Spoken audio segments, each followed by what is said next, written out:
Here we go. Checking it out, testing, going live. See if anybody will pop in, but I'm going to do an unboxing, setup, review all the functions, menus, and review my first shoot and give you my honest first impressions of the Canon EOS R5 Mark II. I'm excited to finally get this camera. I've been anticipating it for a long time. The new autofocus, files, speed, accuracy, pre-capture, all these features to me are well worth the upgrade and allowing me to extend not only my creativity, but my career. So dive in here with me and let's get started. If you have any questions, drop them in the feed. I plan on doing many updates on this camera to keep you up to date as to how it's doing and how it's performing. But in a word, outstanding. Outstanding, outstanding. I'm truly impressed with the improvement of the ergonomics, focus, and from what I've seen, the files and the pre-capture. I mean, come on, let's dive into this. All right, so here we go. This is the Canon EOS R5 Mark II. I ordered two of them because I like to shoot with two of the same camera body. I shoot with two cameras. So I usually have a wide angle or medium wide angle zoom on one camera and a telephoto or telephoto zoom on the other so that I could quickly switch between as my vision so chooses for my creativity. So here's the EOS R5 Mark II. Got the warranty, the quick start guide. What else do we have in here? We have the charger. It's the same LPE battery charger is in the past. The big difference is the LPE6P battery, because this battery puts out a whole lot more juice in order to access pre-capture, other video functions, speed, all those sets of things require more power. So you need a more powerful battery. The older batteries will work, but it will gray out some of those features. One that comes to top of mind is pre-capture. So what pre-capture is as you depress the shutter button halfway down, the camera is already buffing images. So it's between 15 and 30 images, and then when you fully depress the shutter, it then adds those in the recording to the mix. So I'm going to talk about that here in a second. Here is the beautiful Canon EOS R5 Mark II. Also in here we have a USB-C cable so that you can actually charge the battery in the camera and download the files from the camera a lot more efficiently and quickly than just the former USB cable. This is a tether lock for all of your cables. So those are all the features and the goodies that come with the camera. Get that out of the way, and here we go. So a couple things right off the bat. The camera fits my hand a little bit better ergonomically. I used to be uncomfortable with the original R5 without a battery grip, but my hand fully fits comfortably on this. While I do enjoy using the battery grip for the extended power and the extended shooting capabilities, I also like the battery grip when I'm using longer lenses. The Viewfinder is much bigger and larger, and that's to accommodate the eye tracking capability. And I did have a chance to try it out, and it does work really well with my progressive glasses and without it. So I programmed two features, one with glasses and one without. This is the multifunction shoe, and unlike the R3, it actually locks, so you're not going to lose this from rubbing up against your body. So there's a little button you have to depress, and it takes a second, there you go, to unlock it and get it off. But that protects the multifunction shoe, which you can see on the top here. It has gold pins in there, and that's because it'll power external mics, monitor holders, all kinds of different things, and also the EL5 and EL10 speed lights, which no longer have the 5-point connecting points. It actually goes right into the multifunction shoe. So we'll put that back on to keep that weather sealed and protected. So the screen, to me, looks a little bit bigger, but they said the resolution is the same. So there we go. It does have a tally light on the front if you're into video recording, so you know when the camera is recording and when it is not. So very cool. So I'm gonna jump ahead. I've already taken one of the Mark V's, the R5 Mark IIs, and programmed it. So let me go through those menus with you over here. So I'm going to take the camera and we'll power it up. So I've got the R5 Mark II right here with 24-105 on it, and it's plugged in via the HDMI, and it is a full-size HDMI cable, no more micro or mini or small, so it makes it a better connection. It doesn't pop out as easily. So let's pull up the camera menus. So first thing we want to do is when you get your camera and start it up, it is going to ask you to set the date and time, which is crucial. We time sync all of our cameras so that as I'm shooting, they will fall together in chronological order. Currently, I do have one EOS R3 where the clock is drifting, and it's going to have to be sent in to CPS for service because throughout the day, it is actually drifting 30, 40 seconds ahead. So I'm going to put the card in here, and then I'm going to go through my settings that we have. It's dual card slots, so it is the CF Express and an SD card. So here's my quick menu. Everything you can see is laid out in there, but let's go through the menus one at a time. We'll start right at the beginning at the red menus, and they've added a few more menus. The tabs look a little bit different. These little hashtag tabs at the top used to be numbered. Now it's just a hashtag. So your image quality, if you're using JPEG, you can ramp it up to 10, but 8 is usually really good for just a JPEG. If you're using a JPEG in camera, that is to move it quickly, but your main file is going to be RAW. So go back here, menu, and you have two card types. As I said before, you have the CF Express, which you're going to record your video to because it records data faster. And then it has the SD card slot for your second backup card slot. And I'm going to change the backup to RAW as well. And from my experience with the, oh wow, I didn't know I could do that. I can't use compact RAW on this memory card. It must not shoot fast enough because I do have the option on the CF Express to shoot RAW and compressed RAW. Oh, there we go. Now I can because the first card has to be activated. There we go. I like using compressed RAW. I really haven't noticed any degradation in quality at all because when we're in dark situations, I expose for the shadows. So if you still with Canon, which I've always done, is exposed a little bit to the right, that makes sure that you have information in your shadows and your dark tones. And as you brighten those areas, you're not introducing digital noise. So it goes back to film. Shoot for the shadows and develop for the highlights. You have enough latitude in these files to do exactly that. I'm not of the mindset of underexposing and then brightening things, unlike some other schools of thought where people like to underexpose and then develop for the shadows.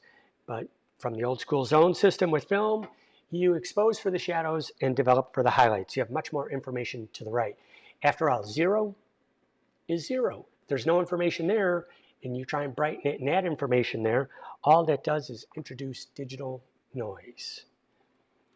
So cropping, I do like that this is a 45 megapixel image sensor, and if I choose to at any point in time, we can go to a 1.6 crop factor. While it is basically a digital zoom, you are cropping in on the file, but what you see is what you get. So it's like having a 1.6 teleconverter built in.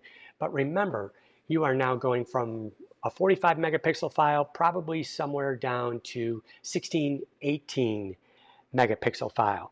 And again, if you expose properly for it, it's going to be great. So let's move right along here. So tab number 2 is all of our exposure information. If I am at an event, weddings and whatnots, I will turn anti-flicker on because a lot of the lights in the ceiling are FLV bulbs and they do flicker, or they're LED bulbs and they do flicker. And as you're shooting, sometimes you'll see partially lit bulbs and partially dim bulbs. So what the camera does is it's seeing through the viewfinder and matching so that it might slow down your frame rate capture, but so that you capture the image when all of the lights are illuminated. We have external speed light control, things that I like to put in my menu. But again, external speed light control only works with Canon priority flashes and not third-party flashes. Metering mode, currently I had it in spot metering, but for most general shooting, I like the full 5-zone evaluative. I will bounce between metering patterns from time to time. That's why it's in my quick menu. Detect priority, AE or AF while on. That means it's going to prioritize both the exposure and the autofocus. So let's go to tab 3. Picture style, I like fine detail. Usually it comes in standard, but it just gives you a little bit sharper, crisper JPEG preview. Now it is a reference point for third-party software like Adobe Lightroom as to where to begin the raw decode, but basically all these picture styles are just affecting the JPEG preview. So if you want to take the JPEG preview and lift it out of the raw file, you get a really nice JPEG preview embedded in it. Then this is where these picture styles really come into play. It also comes into play with the histogram and evaluating the scene, because you are always evaluating the JPEG preview and not the actual raw file when you're looking at the files. So I like fine detail. Color space, it comes by default sRGB. Hey, if you could shoot for more information and a larger color space, do it. We have Adobe RGB workflow, so from capture to editing, monitor calibration to printing. Even our books with Graphy Studio are printed on a wider color gamut press, and they can print the Adobe RGB color space. So I don't mess with any of the other settings because they don't apply to the things that I need, so I don't mess with anything other than what I needed to do. White balance, 99% of the time I shoot in Kelvin white balance. So Kelvin is the precise color temperature. And the way you can learn Kelvin, instead of leaving everything in auto white balance, is hover over one of the presets. And you'll see daylight is 5200, shade is 7000, cloudy is 6000, tungsten is 3200, fluorescent is 4000, flash, custom white balance, and Kelvin. So just keep in mind, the higher the Kelvin number, the warmer the image is recorded. Color tone is warmer. The lower the Kelvin, the more blue the image will record. So most of the time when we're at weddings and events, I shoot at 2900 degrees Kelvin. We put a full correct-to orange gel over all of our strobes, and therefore our light matches the light in the environment, and then we don't have to worry about color shifting, meaning a bluish white foreground and an orange warm tone background.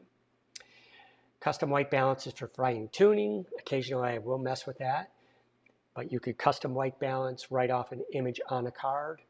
White balance bracket shift I will mess with to fine tune color. If you're in, let's say, the 2900 degrees Kelvin, and sometimes these FLV bulbs are still a little bit green, we can come in here and add some points of magenta and then check our live view histogram to get our color dialed in as best as possible in camera. The rest of the information I leave as neutral. Multiple exposures, focus bracketing. again, those are things that I don't use. Now, for your drive mode, here's where it gets interesting. I was photographing wildlife, so I have it in high speed plus. So that's 30 frames per second on this camera. The interval timer is disabled. So the silent shutter mode is, if we turn that on, now the camera is completely silent, right? We could turn that off. I do like to hear a click. Shutter release without a card, by default it comes enabled, meaning you could take a picture, fire a frame without the card being in the camera. So I disable that so I never shoot the camera without recording to the card. So it won't record or fire the shutter without having a card in it. Image stabilization, that is affected once you have a lens on the camera. So that will affect image stabilization. It's controlled by the lens, turn it on or turn it off. Our quick controls. This is where we could edit the layout of this menu. So again, these are all customizable. I have everything set up the way I want it: shutter speed, aperture, ISO, mode, picture style, Kelvin, metering. If I hit my quick dial, you could see I even have white balance bracket adjust in there. If I want to quickly change my metering from evaluative to spot, I go right there, make all my changes. And these are the things that I use often. Metering is for 8 seconds. That's how long the meter stays active. Here we go. Image review, I have turned off. I don't want an image popping up on the rear LCD screen or inside the viewfinder, because that will cause a bit of blackout and it will interrupt your capture, because it's trying to show you each picture it took, and then it also uses more power.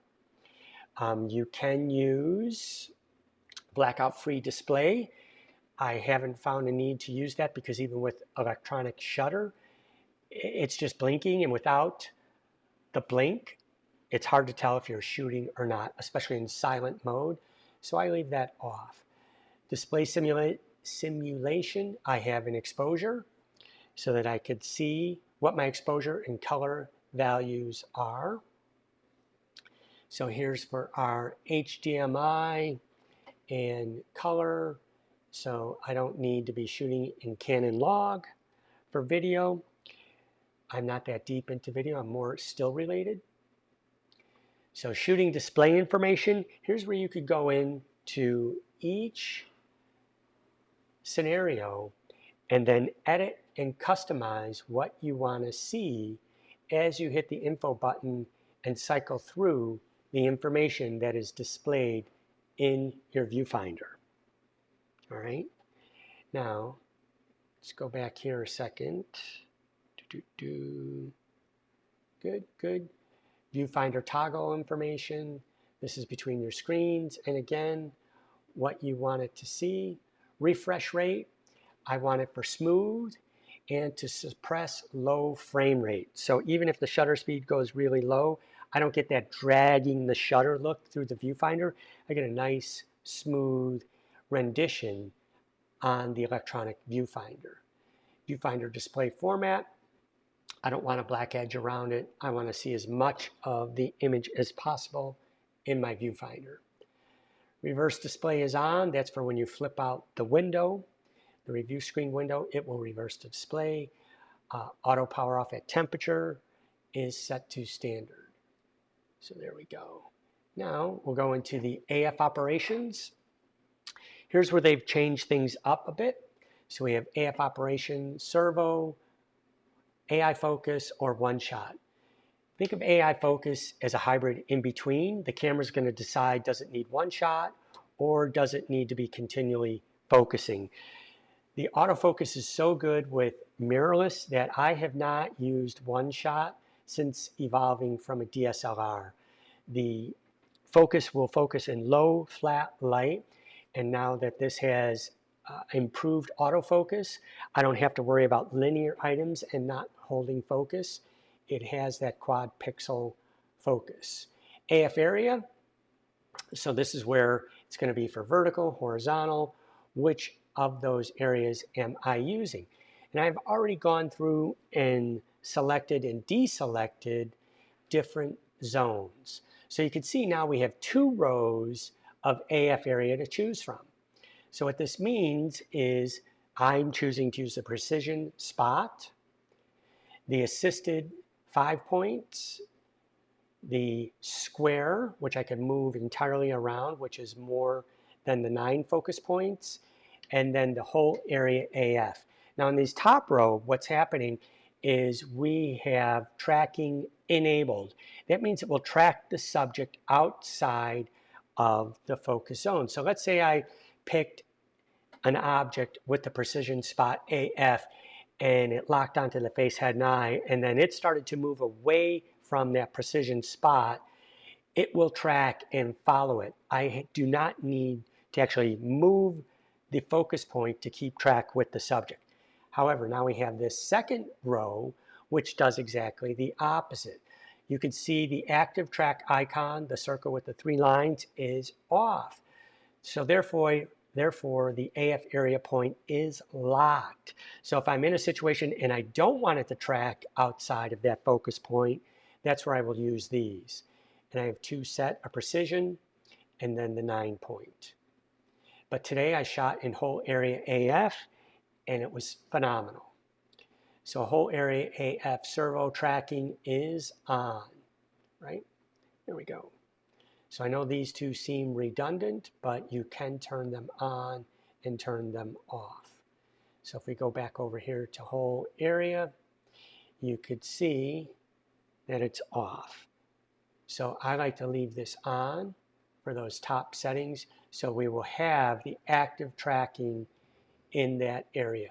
And in the locked ones, it is just going to stay locked on whatever I tell it to. Subject to detect, again, I've narrowed this down. I don't use auto, I don't photograph vehicles, so I just want people, animals, and none.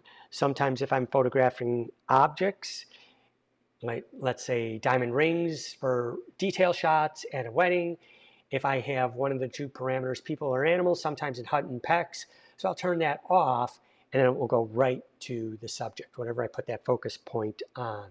So that's why I like to have the ability to go to none. Eye detection, I'm leaving it in auto, but you can prioritize. If you're doing a portrait session and someone's right eye is always toward the camera, closest eye to the camera is what you want to choose, you can prioritize that. But I'm letting it auto decide. You can register people, which this could come in handy. You could register people off of the card, you could take a photograph of a person, and you could register that face. So then as you're photographing throughout the event, it will find that face and the focus point will immediately jump to it. So it could be handy for speakers, could be handy for portraits, and it could be handy for weddings. Here's where we used to have a bunch of different cases, 4 different cases plus auto. They've now gone to case auto and case manual. I have adjusted case manual to slow down the tracking sensitivity. And what this means is it's actually slowing it down so my focus point doesn't quickly jump off of the subject. And then I have sped up the tracking for accelerating and decelerating. Again, birds in flight, Kingfisher, something that moves very erratic and changing. Now, if you're dealing with something that doesn't change direction erratically, then you could just put that back to 0, or you could slow it down if you want, right? You can move this. But for birds in flight, I like it faster. Now, today I was experimenting between auto and my manual setting, and I gotta say, auto did an amazing job, and I was enjoying the results I was getting with auto. I gotta tell you, this camera is so quick to acquire. I'm gonna pull up some images here and show it to you. There were some birds flying by, geese, an eagle, an osprey. I was honed in on a gray blue heron fishing, and with my peripheral eye, my second eye, I saw an eagle flying overhead, and I just quickly picked the camera up and tried to find it, and it got it. And if you could frame it, it locked on so much faster, and you could see it go right to the eye so much quicker than the R5 or even the R3. On another outing, I'm going to take it out and record what I see through my viewfinder. But this is my first day with it and first outing. So let's go back to the camera, continue with the menus. So here's where you can customize the AF operation and how the camera is going to respond to what it sees. So I want to shoot when I want to shoot. So I have my priority to release, whether it's fully tack sharp or not. I want to start shooting, and I found that the autofocus can catch up. Versus if we change this to equal priority or to focus, if you put on focus, the camera will hesitate and not shoot until the image is completely in focus. Again, this is like cooking, so it's salt and pepper to your taste and what you want it to do. This is for one shot. You can prioritize one shot for more of a precision focus on focus or release. So I'm going to set that to release. AF preview, I don't want an AF preview in the viewfinder. I want it to shoot when I pick up on something that's moving and capture the moments. Lens drive when possible, of course. We want it to always be tracking and driving the lens. I don't want it to stop and search. I want it to continually focus. AF assist beam is enabled. So if you have it and remember, AF assist beam will only work in one shot. So should you find your camera struggling and you have a flash or the AF assist beam on the camera body, it will emit. Again, this will only work if the camera is in single shot and not AF servo. Here's where you can limit your AF areas, which I had shared with you I had done. I don't need all these other focus points. I want the spot, the expanded, flexible zone 1. Flexible zone 2 is a long horizontal. Flexible zone 3 is a long skinny vertical. And then whole area AF. In this second row, you could see the lock icon. That means that wherever you put that focus mark on, it's going to lock onto it and it's not going to follow the subject away from that focus point. You can always hit the info button if you need a little bit more information, right? So this is the way I've got my focus set up, and I've programmed my buttons to switch between those.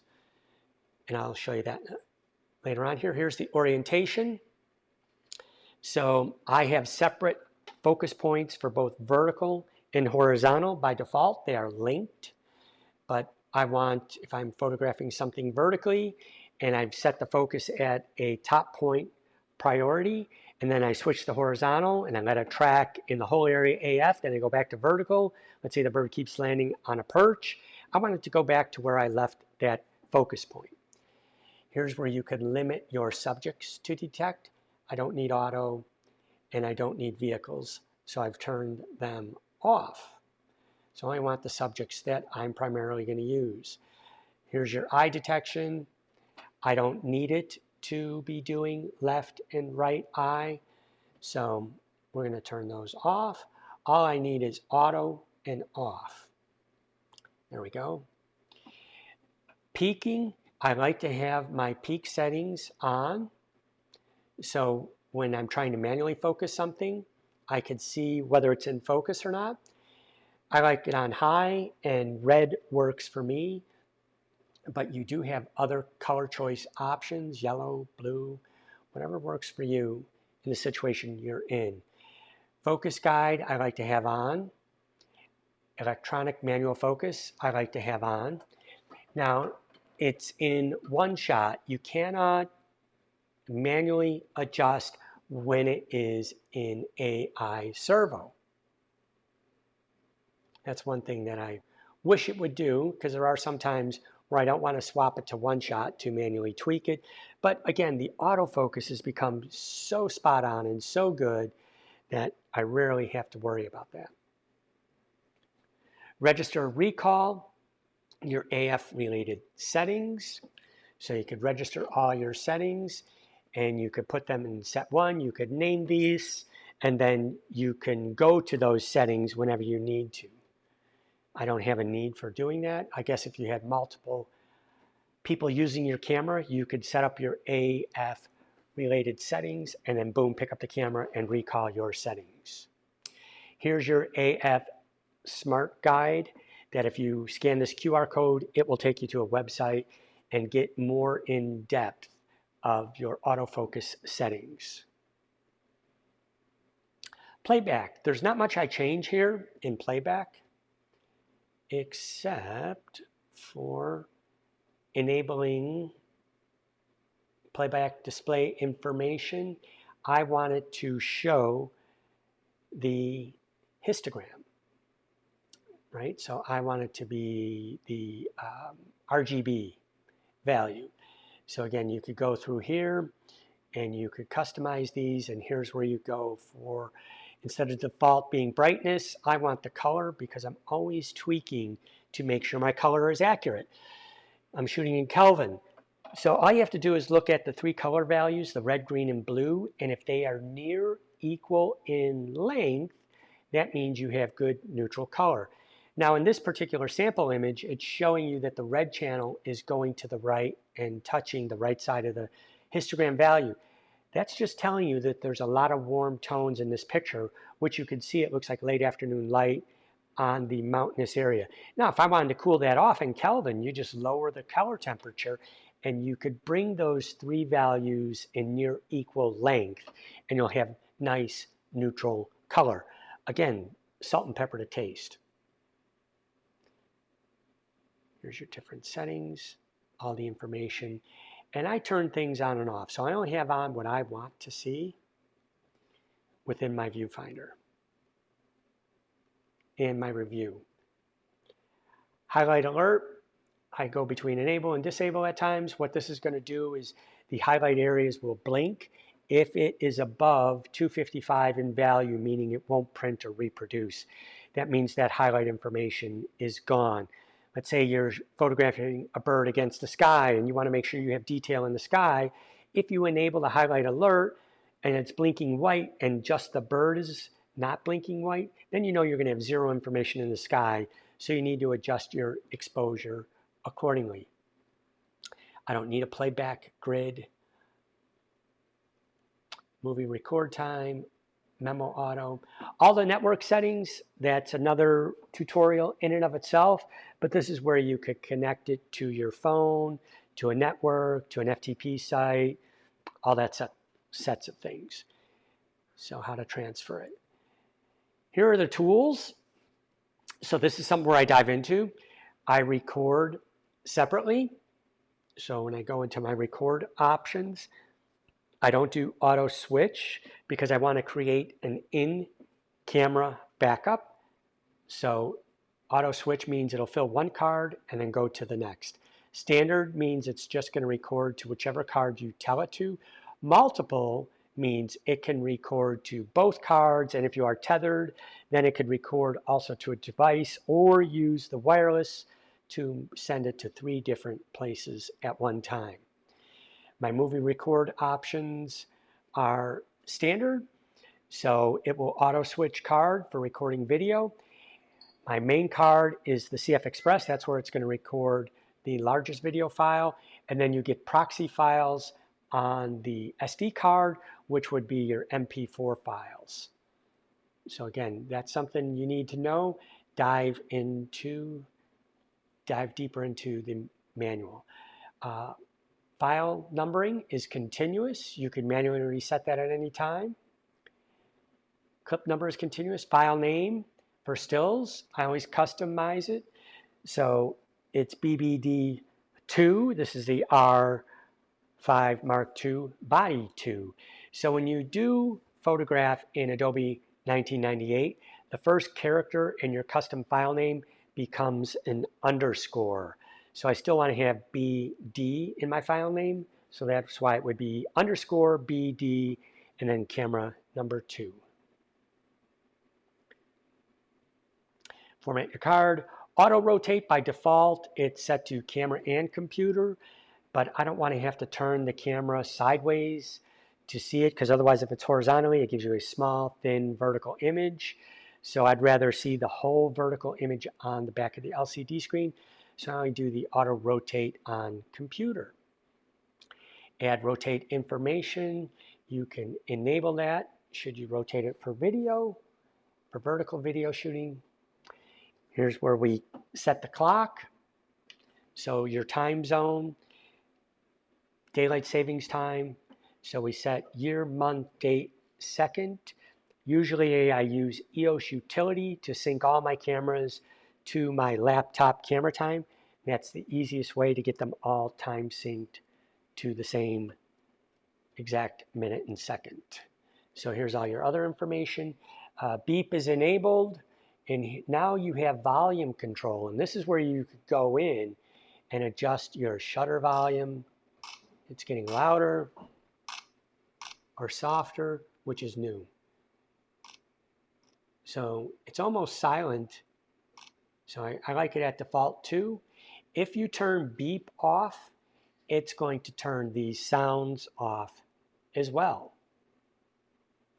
Audio monitor, so headphones or the HDMI, whichever one you want it to do. Screen brightness, all of this I leave to default. I don't need to fine tune anything.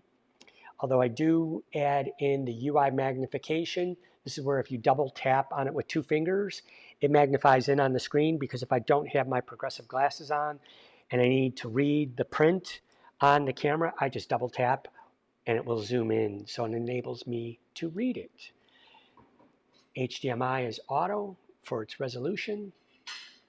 I want the shutter to close, so the actual image sensor is protected. When I take the lens off, the mechanical shutter closes down. Sensor cleaning, I have set to auto clean at power on and at power off. I want it shaking that sensor to keep dust off. I found that works the best, at least in my scenario. I do have power saving on right now because I only have 2 of the newer batteries. While the older Canon batteries will work, remember, it will gray out certain features and functions of the camera. So you need the new battery in order to get all of the features out of the camera. Reset the camera, create your custom shooting modes, save and load your settings, which I highly recommend. So I could save these to the card. I'm going to change the file name. A little hard to do this, not being able to touch it, so I have to go manually like this. Oop, come on. Because if I turn the touch screen on the back of the camera, it will black it out for you, so you won't be able to see it. So we could go up here, and we could do BDR. Then we got to go down to the numbers. Damn it. All right, BDR. Or if you have the touch screen, you could go right to it, but I'm driving it by the joystick. And I want it to be 5. And then we'll go back to the numbers. And we'll go to I. Guess I could use the joystick. There we go. BDR5 Mark II. And we will do camera space 2. You got to fill up all 8 characters, otherwise it will not register. So this is camera body number 2. There we go. And menu OK. Oh, pass it up again. There we go. So now that's the custom file name. OK. And it has now saved those settings to my card. I put them on my computer and I put them on Dropbox. So therefore, all my settings are everywhere I need them in case I need to register a recall. Hey Ken, thanks for popping in. Glad you're finding this of use. I know you have the R5. We helped you get that set up and dialed in. Hope you're enjoying that. Yeah, the R5 Mark II just goes to the next level. Battery info. So this is the LPE6NH. Remaining power, shutter count, performance, gives you all that information. Copyright info. Here's where you could put in your name. Copyright. I suggest to do that. So all of your files are tagged and bagged. If you want to get to the manual, here's the QR code. So you can pull it up on your phone and dive deeper into it. And then this is the new menu button, this green one, kind of olive green, not brighter green for your custom function settings, or my menu settings, are your custom controls. And ever since I've gone to using mirrorless, I no longer use back button focus. With the digital SLR, the concept was I didn't want it to always hunt and peck because you had a fixed area of focus points and they weren't always where you wanted them to be. So you'd move the focus point and then use your back finger to focus. Well, now I just have the autofocus turn on and off by depressing the shutter button halfway, and that works for me. So I still keep AF on the shutter button. It's been working fantastic. I also have the record button, and again, you could program these buttons to anything you would like. So a lot of them I've left to default. Multifunction, that's where I can change the dial. So I push the multifunction button and I could rotate the dial to change any of my settings. Mode is still mode. AF on, this one I like a lot. So what this does is it directs the AF area selection. So by having that active, so if I pull up here, you see the AF area box, and I could actually, let's see, can we go live? Here we go. I think we could get live. Let's put the camera in a mode so we could see something. So, okay, so now you could see, second. So now you can see it tracking that focus point is there, active. So if I hit my AF on button, now that changes it to a single focus point, right? And it stays right on the subject. I push it again, it goes to the 9. And these are the locked ones. I push it again, and now it's tracking, you see? It moves, even though I have a single focus point, once it locks on that subject, there's that a hawk, see, it's finding an animal on the screen, it'll lock on, and if I move, it stays tracking with the subject, even though this is a single focus point, right? So it's staying with the subject, tracking outside of the box. Here's my 5, the center area. Now again, the same thing, it will track outside of the center focus area to pick up a subject. But this is where I'm telling it to start. And then the entire area AF. So that's why I like to have that programmed right here so that I could cycle through my AF buttons. The asterisk is to turn on the whole area AF tracking, start and stop it.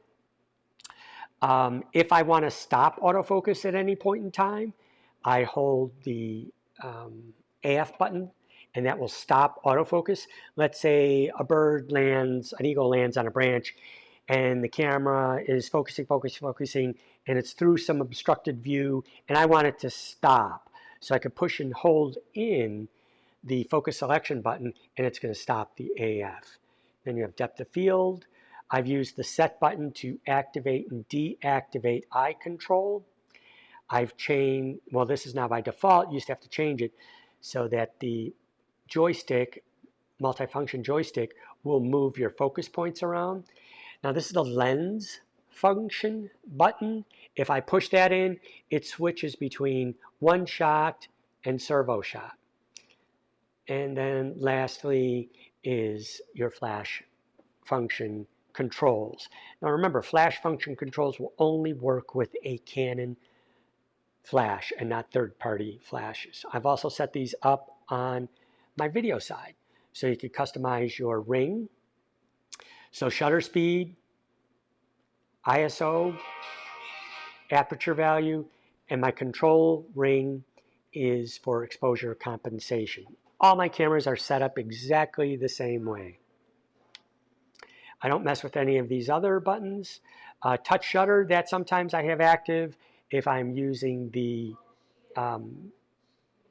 review screen to touch the shutter and take the photograph. Multifunction lock. This is something where when I lock the camera, I want to lock the camera. So I have locked every feature. So when I lock it, put the button from the power switch to lock, it is locked. So I don't accidentally move anything. So yeah, 1 second here. Nikki, yes, the R5 Mark II has a new battery for all the additional new functions. While the old battery will work, here, let's pull this up over here. I used both batteries today. So I'll show you, I'll go back to it and show you. So here is, come on, it's trying to focus on me. Let me get this in focus. So this battery is the original, and this is the LPE6NH from the R5. And I'll show you here the difference in a second. And this is the LPE6P. So I'll show you what's the difference. So I'm going to put the old R5 battery in, and I'm going to show you certain features. Let me pull up the camera in the menu. There we go. So I'm going to go to menu, and I'm going to jump really quickly to my menu. All right, so see pre-capture continuous shooting is disabled. That's because the battery is not powerful enough. So watch, I'm going to switch batteries. I'm taking out the original R5 battery, which it lasted pretty good today. I shot with both batteries just to see. It wasn't that bad. The LPE6P, the newer battery, is definitely better, and I'm waiting for my battery grips to arrive. So now, once I put in that battery, the new battery, now we can turn on, so we turn off anti-flicker, so anti-flicker off, and then pre-continuous shooting is enabled, right? So you do need the new battery for certain video functions, 8K, different frame rates, and all those sets of things. So yes, the new the original, oops, sorry, I'm trying to type here. The original, what is this? LPE6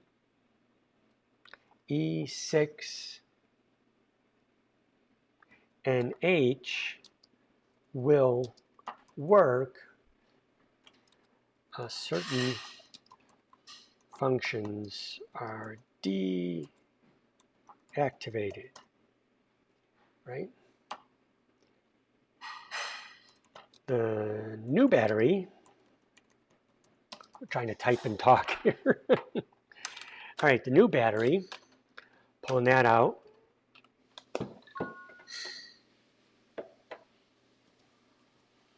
LPE6P.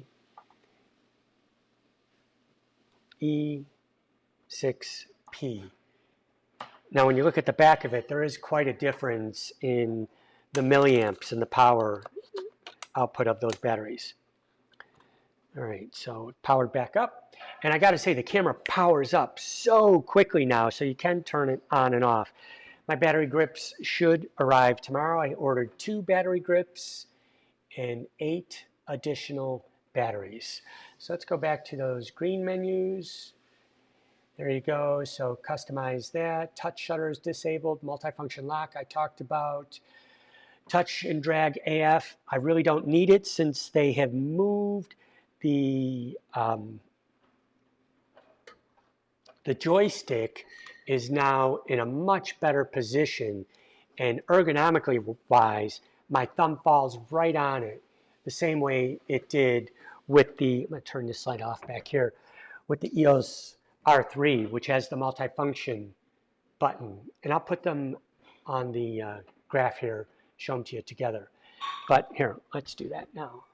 So we'll switch over to this camera. You're awake. Here we go. All right. So bring this bad boy down.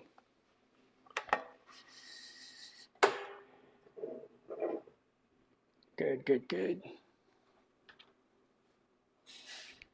Get a little more light in here. So you can see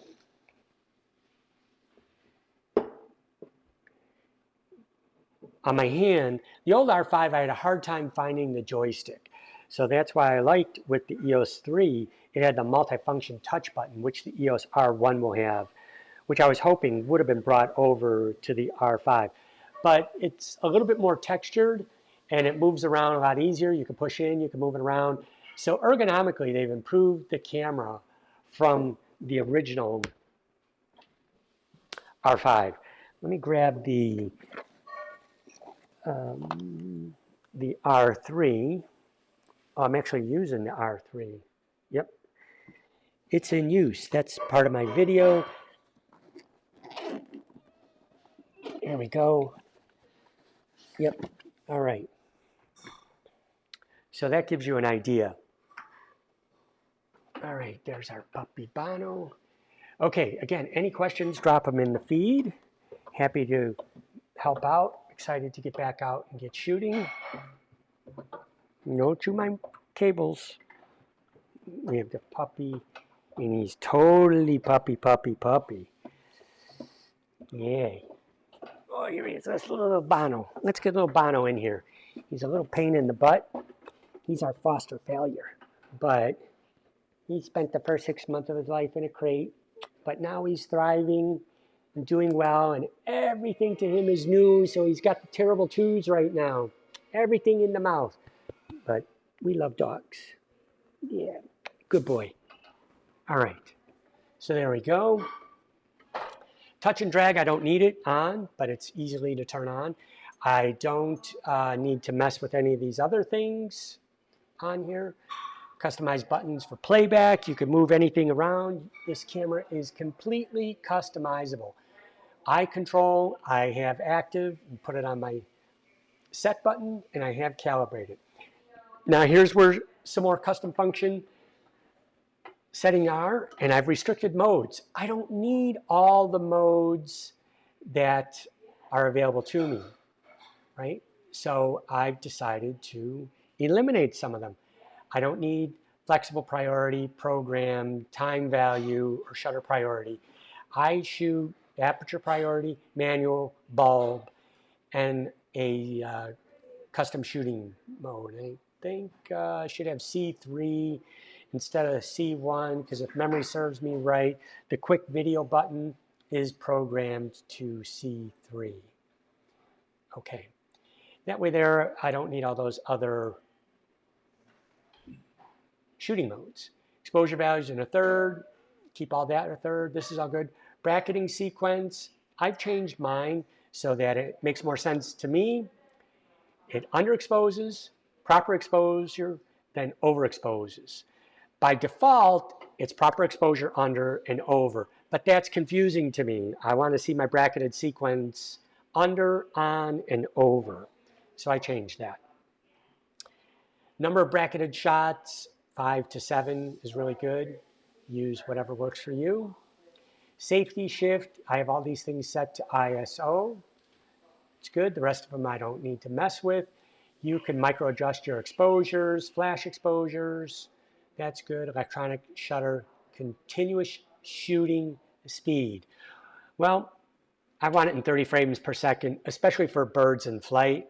The rest of the stuff I don't need to change at all. I like it as is. That might evolve as we keep going, but we'll see what happens. AV setting without the lens. Yes, I like to be able to set the aperture while I'm setting up my cameras before I attach any lenses to them, so that's helpful. This is a really important one for me because I do remote cameras. Retract lens on power off. By default, this is on, and what that means is when you power the camera off, I don't need that light again. When you power the camera off, what it's going to do is it's going to rack the focus to infinity. Now, if I have this set as a remote somewhere, I turn the camera off and then power it up back on, and sometimes I manually lock the focus. Well, now the focus has been shifted, and then my remote camera pictures will be out of focus. So even though there isn't a lens to retract, I disable that. So the focus stays, if I pre-focus, put it in manual, lock the focus down, then when I power the camera on or power the camera off, the focus stays where I want it to be. Add your IPTC information. Again, this is your caption field information, and that is available through EOS utility. And it basically can put a caption, the who, what, when, where, why, copyright, keywords, all that information on every file. Very useful and handy to have. Now my menu. All my cameras, my R3s, now I have R3s, an R8, and now 2 R5 Mark II. All of my menus are set up the same. So again, we check the date and time sync before every assignment. Exposure display simulation. When I'm using strobes or I'm in the studio, I turn that off so I can actually see the scene and it not be too dark when I'm using strobes or speedlights or flashes. Format the card. I do change my picture styles. I do play with white balance bracket shift. Like I said, sometimes I'm in a tungsten environment, but the bulbs really, they're not tungsten. They are FLV bulbs, but they're in the tungsten color range, or they are LED bulbs, and they're in the tungsten range, but some of them still have a green cast to it. So that's where you could go in here and fine tune it. If it's a little green, I usually find about 6 points of magenta cleans up that green. And it just makes it so much easier on the back end. Or if we are shooting and transmitting and handing off, which we do at events, to a client service provider. The other menu with the R5 Mark II, I do crop in camera if I want that extended reach. For me, it's like having a built-in 1.6 crop factor. I mentioned that before. Interval timer, you can enable it or disable it. But what I really like here, what they've done with the new camera, is before it would say this function just doesn't work and wouldn't tell you why. At least now Canon has added in here what the conflict is. Oh, so I got to go into my first menu here, turn pre-continuous shooting, so pre-shooting off. Now I can use my interval timer, right? And I do use the interval timer quite often. Silent shutter is over. Electronic shutter by default has been great. I did use electronic first curtain shutter, which I was testing out some third-party flashes. That will be a different topic. But for the wildlife, I'm going to show you some images here. Electronic shutter did great. Subject to detect, right? AF setting area. There we go. Anti-flicker is off. Eye control, speed lights, multiple exposure, screen brightness. I have screen brightness in here because there are times when I'm using the LCD screen outside on a bright day. I want it to be brighter. So I just go in here and then I raise the brightness up on the screen, right? But usually by default, I leave it there. So I haven't set up any of the video features yet, but I will get around to it. So there you go. There's the camera. There's the setup. Now we could get into the nitty-gritty of it all. So I took the R5 Mark II this morning with the new battery and the pre-capture, and I put it on the, turn this backlight off.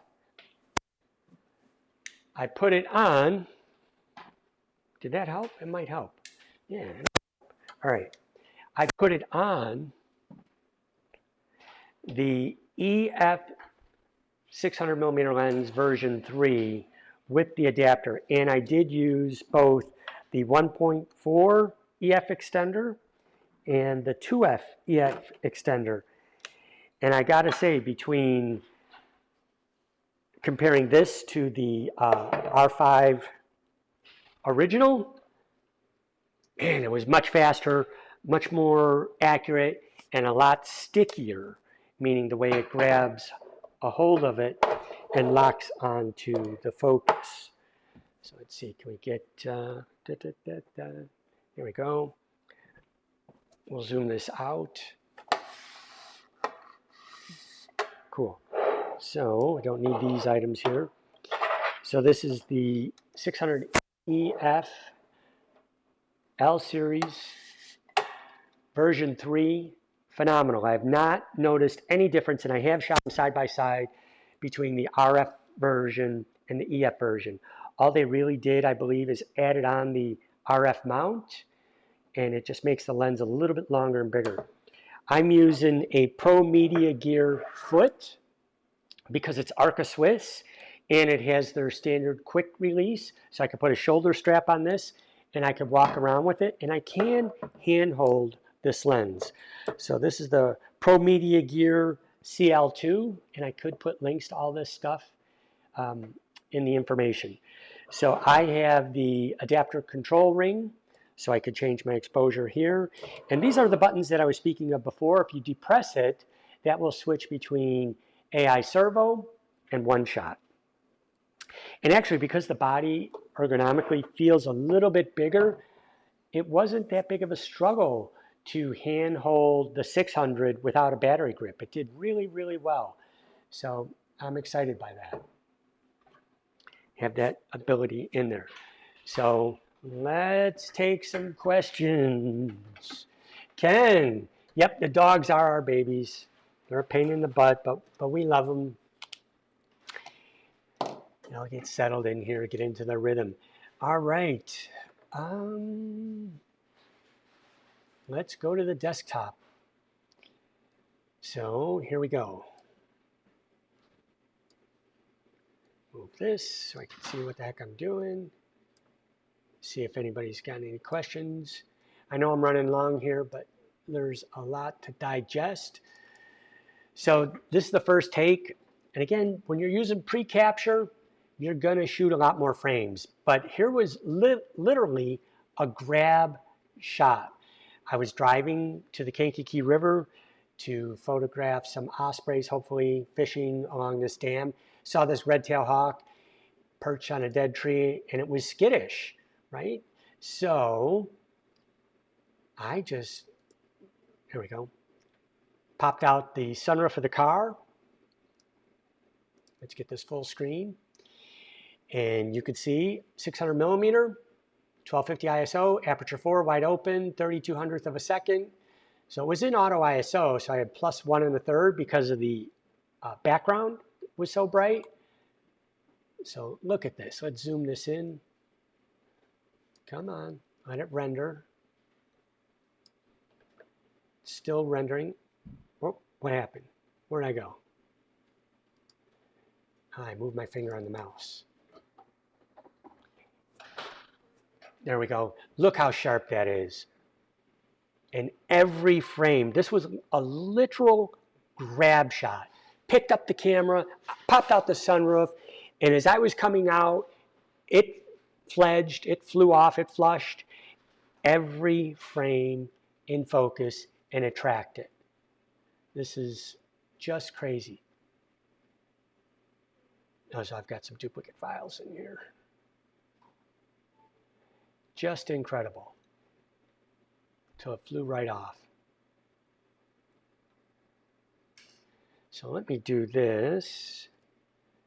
I'm going to eliminate the dupes because I imported them twice.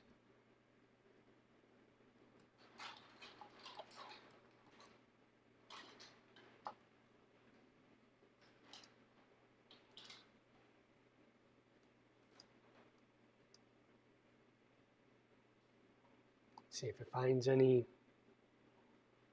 No. So what about the raws. So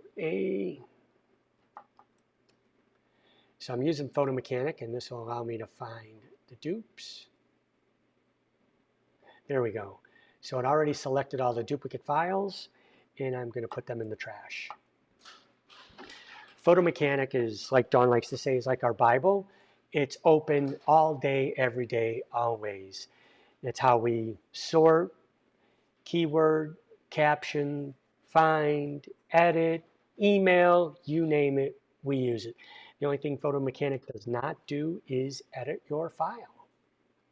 So let's go back up to the top here. And you could sync, which we have done, Photo Mechanic with Lightroom. So all of the color and star ratings match Lightroom, and therefore I could do an ingest and cull in Photo Mechanic, and then those tags will match into Lightroom. So here we go. So that's the hawk. At a distance with the 600, and I wanted to shoot at 1/4 of a second and hopefully get one of the images where the heron was still. There you go. Look at that. And it locked right on his eye, and then we get motion in the water.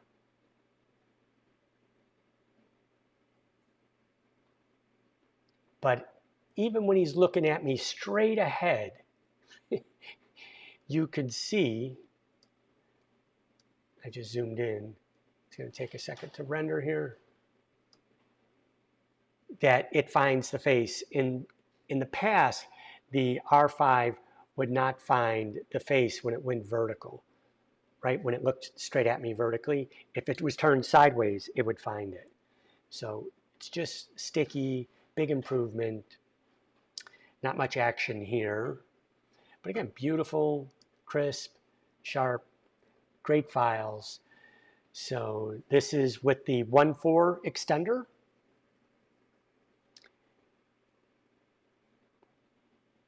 So again, just phenomenal. Great, sharp, 1.4 extender. And it's 2500 ISO. Clean, clean, clean files. Let's go down here. Now I was using pre-capture as well, in case anything happened.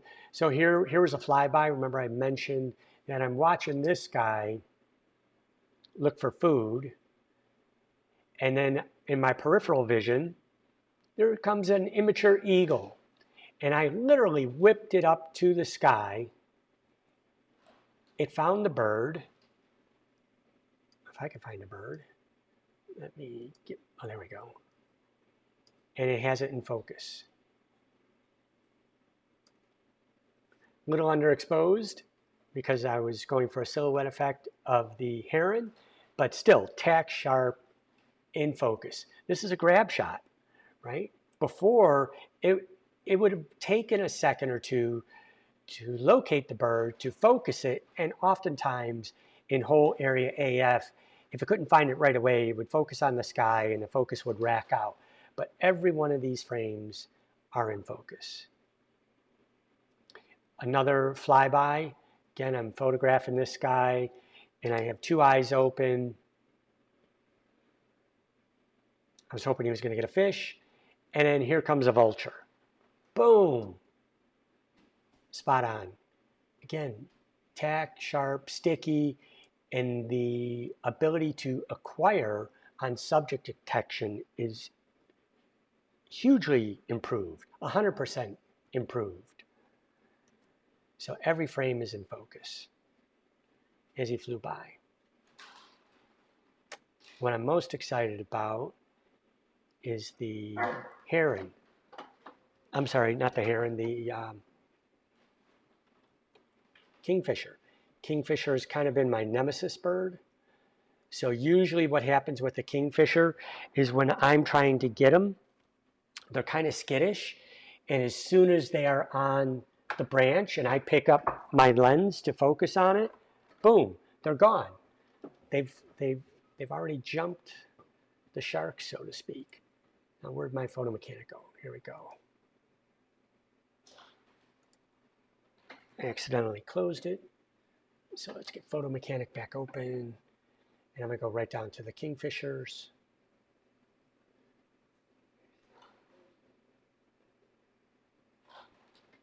Oh, oh no. Yep, here's a black squirrel. Happen to see a black squirrel also running around. Pre-capture, fast frame rate. I mean, it just tracked this guy like nobody's business, right?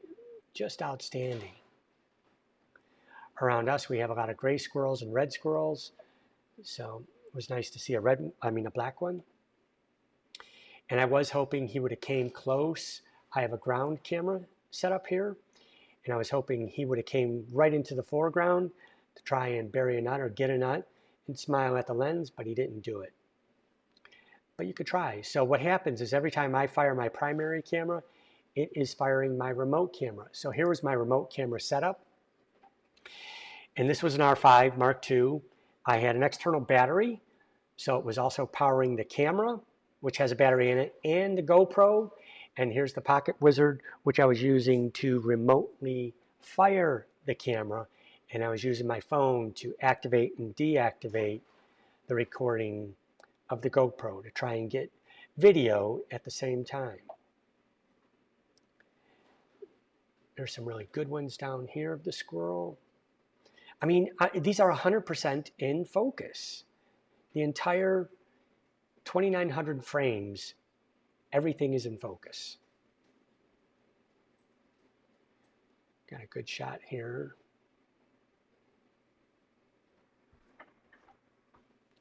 The squirrel came out with a nut. Oh, here we go. With the nut and wanted to bury it. There we go. 600 millimeter lens. Straight 6. Boom. Amazing. In every frame. Pre-capture was awesome when I was trying to get him leaping. Pre-capture is helping out a lot. Improving my timing and tracking the face. I mean, I don't know if you've ever tried photographing squirrels, but they do not hold still. Come on, further down. A lot of junk I'll throw away from the remote camera.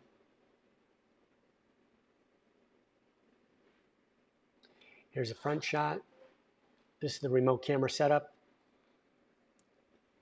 USB-C plugged into a power bank. USB-C plugged into a power bank for the GoPro. This is the Pocket Wizard Plus 4. This is the multi-accessory shoe, hot shoe, so I don't damage the electronic contacts. And I'm firing the R5 Mark II via the Pocket Wizard. So there's a lot going on there to get video and stills. I was testing it because I'm trying to get a coyote from a ground camera.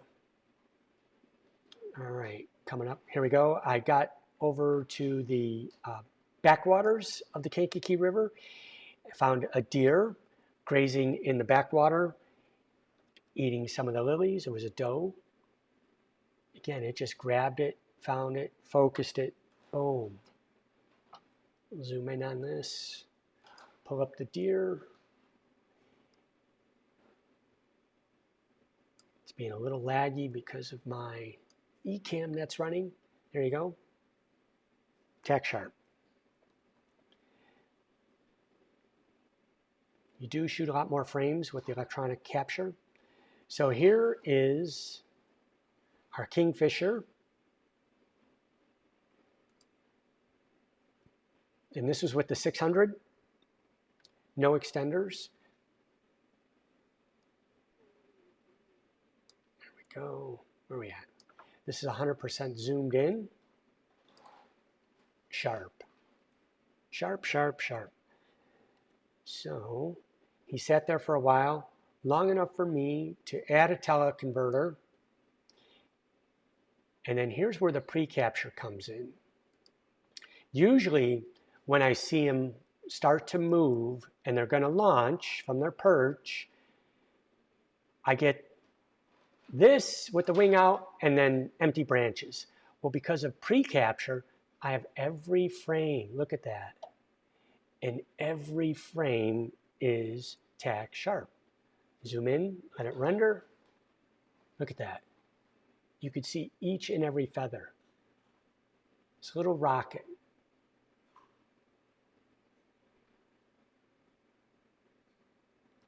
And it stayed with him till he got out of the frame. Finding an egret in low flat light, no sunlight in there. Nice contrast between the dark tones and the light tones was awesome. Another grab shot of a Canada goose. Again, you hear him coming, you turn, you react. Not great, but it gets the images. It locks on, acquires focus.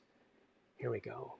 This is where, now if you photograph a lot of birds, they're habitual. If they find a perch they like, they will jump off, fish, and return to their perch. So I was able to now add on a 2x extender. So we could see, is the focus going to lag by using an EF lens with an EF to RF adapter and a 2x extender. And again, it's spot on. It's holding focus, holding focus. Oh, going too fast. There we go. I'm going to catch up. We'll punch in, zoom in, 100% zoom. Come on, move over.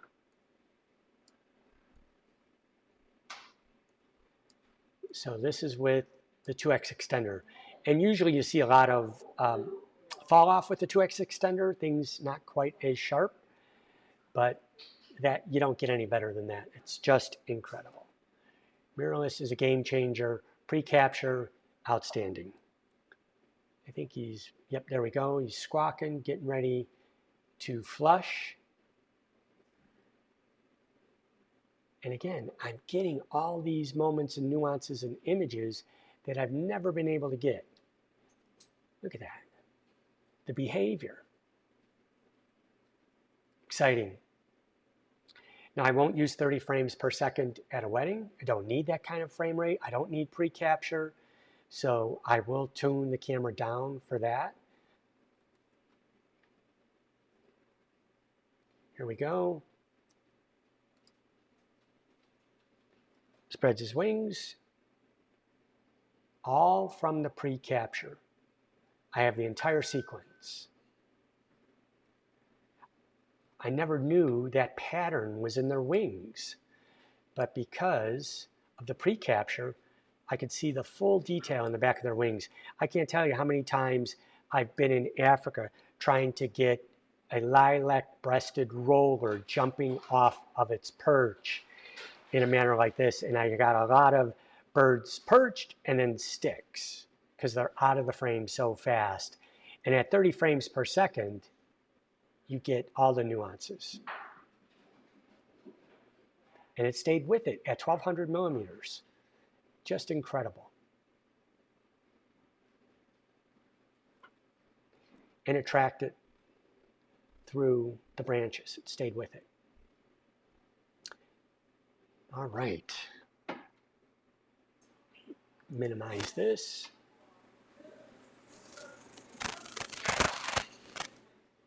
And bring it back here. All right, so if you have any questions, you want to know any more, if you want to see something specific about the R5 Mark II, put it in the feed. Let me know. If you find this of value, please share it. Give a thumbs up and a like, and subscribe to us on YouTube. It's Bob and Dawn Davis at youtube.com. Thanks, and I hope you found this helpful. Have a great day.